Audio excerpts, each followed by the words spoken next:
నాకు వేరే ఉద్దేశం నాకేం కనిపించట్లేదు. ఓకే, ఎస్ నటికుమార్ గారు, అఖిల్ ఎంగేజ్మెంట్ క్యాన్సిల్ అవుతుందని కూడా నేను చెప్పాను ఇందాక, అంటే ఆయన మాట్లాడిన వీడియోలో అది కూడా ప్రస్తావించారు. నేను చెప్పినట్టే జరిగింది. సమంత నాగచైతన్య ఎంగేజ్మెంట్ అవ్వగానే నేను చెప్పాను ఒకటి. ఇంకొకటి నటికుమార్ గారు, మనం చాలాసార్లు చూసాము ఈ సంవత్సరం, అంటే మామూలుగా ఆయన చెప్పేది ఈ సంవత్సరం ఒక ఇండస్ట్రీకి సంబంధించిన ఒక హీరో చనిపోతాడు, ఒక హీరో అనారోగ్యానికి గురవుతాడు.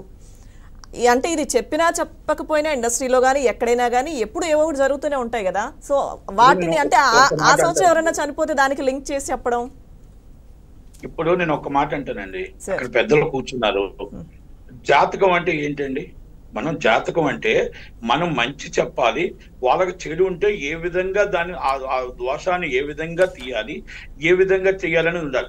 ఇప్పుడు నువ్వు పలానా రోజు నువ్వు చచ్చిపోతావంటే ఆ మనిషికి ఎప్పుడో చచ్చిపోతావు దేవుడు. ఇప్పుడు ఇందాక గురువు గారు భాస్కర్ శాస్త్రి గారు చెప్పినట్టు 5 నెలలకి అప్పుడే రాసి పెట్టారండి మన జాతకం ఏంటో, మన జీవితం ఏంటో, మనం ఎప్పుడు చనిపోతామని దేవుడు రాసి పెట్టిన రాత మారదండి. వీళ్ళెవరో చెప్పినా, ఏ జాతకాలు చెప్పినా మనకు పెళ్లి రాత ఉందా లేదా, పెళ్లి చేసుకుంటామా, పిల్లలకు అంటామా, ఏ జీవితం ఎలా నడుస్తుంది అనేది ఇది మన దేవుడు రాసిన రాత అంతే తప్ప ఇప్పుడు వాళ్ళతోని ఇప్పుడు నేను వేణుస్వామి గారితో జాతకం చెప్పించుకొని నువ్వు పలానా రోజు చచ్చిపోతావు, నువ్వు పలానా రోజు విడిపోతావు, నువ్వు పలానా రోజు నీ పిల్లలు వెళ్ళిపోతారు, ఇది కాదండి జాతకం.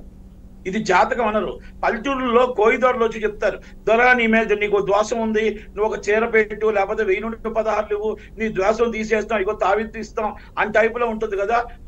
అది ఆయన చెప్తుంది, అది జాతకం అనరు, దాన్ని అది జాతకం అనరు. ఇంకొకటి నేను ఏమంటానంటే, వాళ్ళ పిల్లలు ఇద్దరు వాళ్ళని ఆశీర్వదించండి. నిండి 100 ఏళ్ళు బ్రాహ్మణు కాలుకి ఎందుకు కాలు మొక్కుతాం? మీరు 3 వేసేటప్పుడు బ్రాహ్మణు మొత్తం వేద మంత్రాలతో చెప్పిన తర్వాత నిండి 100 ఏళ్ళు పిల్లా పాపలతో చల్లగా ఉండమని అడుగుతాం. బ్రాహ్మణు ఎందుకంటే వాళ్ళ మనసు మంచిది, వాళ్ళ కాలు మొక్కితే మంచిది, వాళ్ళు దీవిస్తే మంచిది అని ఆలోచిస్తాం. అది మంచి మాటలతో మంచి జరగాలని చూడాలి. చెడు ఉంటే మీ చెవులో ఉంచండి, చెవులో ఉంచి చెప్పండి బయటికి, వాళ్ళకి చెప్పండి, ఏమంటే మీకు చెడు జరుగుతుంది, ఈ ప్రాబ్లం ఉంది, ఈ విధంగా ఇది చేస్తే మీకు ఇలాగ పోతుంది, లేకపోతే ఈ హోమం చేస్తే పోతుంది, లేకపోతే ఇంకోటి చేస్తే పోతుంది, ఈ దోషం ఉంది అనేది మనం చెవులో చెప్పండి. మంచి 10 కాలాల పాటు ఉండాలి, వాళ్ళు బతికుండాలి అనుకో. ఇప్పుడు మనం వాళ్ళు బతికించగలమా అండి?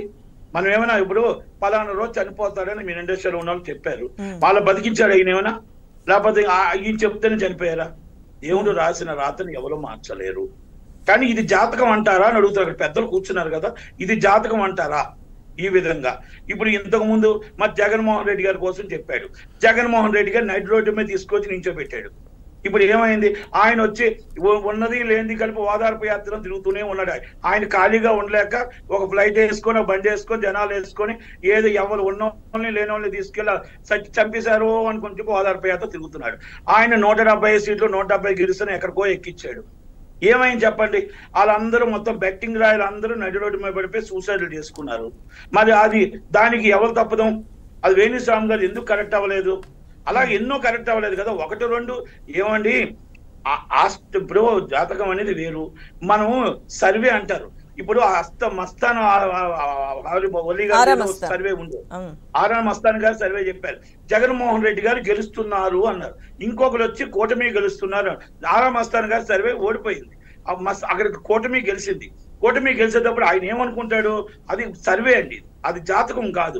ఈ సర్వేలో నేను ఎక్కడో తప్పు చేశాను, ఈ తప్పుని ఎక్కడ సర్దిద్దుకోవాలి, ఏ తప్పులు జరిగాయి, నేను ఎక్కడ ఎందుకు తప్పు చెప్పాను అనేది దాన్ని రీకన్ చేసుకొని నెక్స్ట్ టైం వచ్చేటప్పుడు కొంచెం జాగ్రత్తగా ఉంటాడు. అంతే తప్ప ఈయన జాతకం అంటే జాతకం చెప్తే మరి చెప్పిన జాతకం నీకు చాలా గొప్పవాడిని అంటున్నాడు కదా ఆయన. ఆ గొప్పవాడు అన్నప్పుడు మరి ఎందుకు మరి జగన్మోహన్ రెడ్డి గారు ఓడిపోయారు? జగన్మోహన్ రెడ్డి గారు ఈ పరిస్థితికి ఎందుకు వచ్చారు? వద్దండి, నేను ఒక్కటే మాట అంట, జగన్మోహన్ రెడ్డి గారు మీకు బాగా క్లోజ్, మీరు ప్యాకేజ్ తీసుకుని అన్ని అయిపోయాయి కదా. జగన్మోహన్ రెడ్డి గారు ఎప్పుడు జైలుకి వెళ్తారు? జగన్మోహన్ రెడ్డి గారు పార్టీ ఉంటుందా లేదా? అసలు జగన్మోహన్ రెడ్డి గారి పరిస్థితి ఏంటి? కూటమి 5 సంవత్సరాల తర్వాత ఈయన 5 సంవత్సరాలు ప్రతిపక్ష నాయకుడిగా ఉంటుందా లేదా? ఇప్పుడు ప్రతిపక్ష హోదా వస్తుందా లేదా?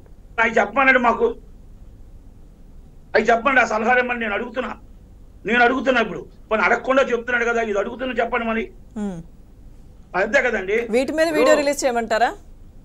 అంతే కదా మరి, వీటి మీద చెప్పండి, మరి రిలీజ్ చేయమనండి. ఇప్పుడు ఈ ఐఏఎస్ ఆఫీసర్లు అందరూ ఐపీఎస్ ఆఫీసర్లు ఈ మొత్తం టోటల్ లక్షల కోట్లు దోచుకున్న అందరూ జైలుకి వెళ్తారా లేదా? ఇది ప్రజలకు ఆ డబ్బు వస్తుందా లేదా? ఆ ప్రజల పక్షాన ఆ డబ్బుని కూటమి పంచగలుగుతుందా లేదా? అది చెప్పమనండి పోనీ. వీళ్ళందరూ విదేశాలు పారిపోకుండా ఆ డబ్బందరినీ మొత్తం టోటల్ కూటమి కలెక్ట్ చేసి ప్రజల పక్షాన పంచుతుందా లేదా? అది చెప్పమనండి పోనీ. అది ఉంటది కదా జాతకం. అంటే ఒక్కటి మాట అంటానండి, మనం గుడికి వెళ్తున్నాం, గుడికి వెళ్ళి దేవుని దండం పెట్టుకుంటున్నాం, దేవునికి వస్తున్నాం, దేవుడు ఉన్నాడు అనేది నిజం.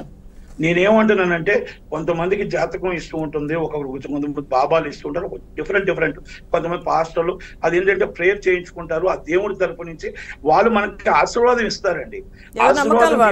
ఆశీర్వదించాలి తప్ప వాళ్ళు మనం శాపం పెట్టకూడదండి. నేనేమంటానంటే వాళ్ళిద్దరు పిల్లలు చేసుకున్నారు, వాళ్ళు బాగుండాలని కోరుకుందాం.